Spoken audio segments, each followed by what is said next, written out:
The changing stars when you head south or north.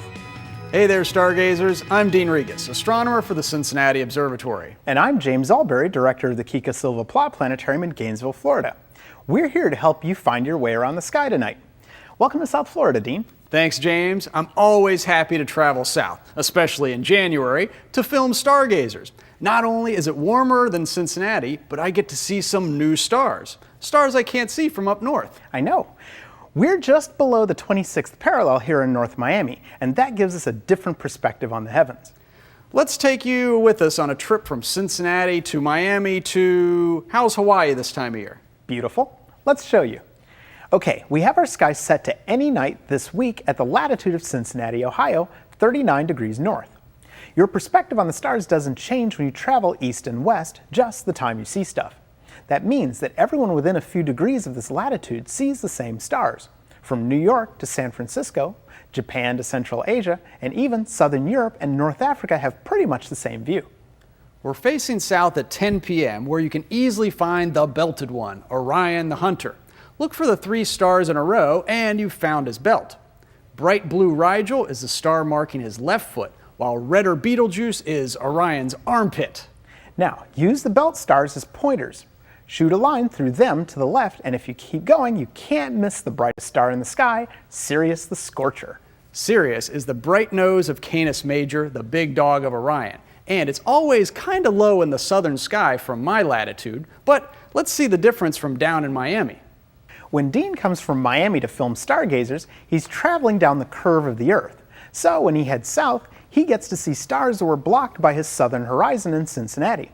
For every 1 degree of latitude Dean goes south, he'll get to see 1 extra degree of the southern sky. So now we're looking at the same southern sky, same time, but from 26 degrees north latitude. Notice that Orion and Sirius are much higher in the sky. 13 degrees higher. And look at the southern horizon, new stars. Since I traveled 13 degrees down the globe, I can see 13 degrees more of the southern sky. That bright star lower in the south is called Canopus, and it's the second brightest star in the entire sky behind Sirius. But you can only see it if you're south of the 30th parallel.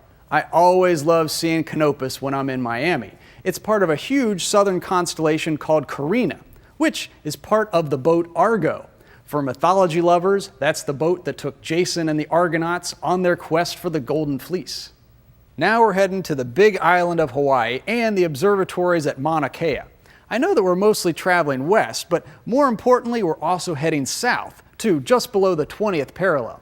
So we'll be 6 degrees farther south on the globe, so we can see 6 extra degrees of the southern sky. After dark, Orion is almost straight overhead. Sirius and Canopus are 6 degrees higher too. But for the real treat, let's move time forward to just before sunrise.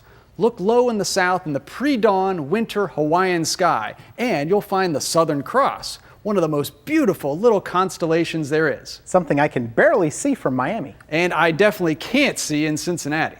Of course, your view on the northern sky changes as well. In Cincinnati, Polaris, aka the North Star, is 39 degrees above the horizon.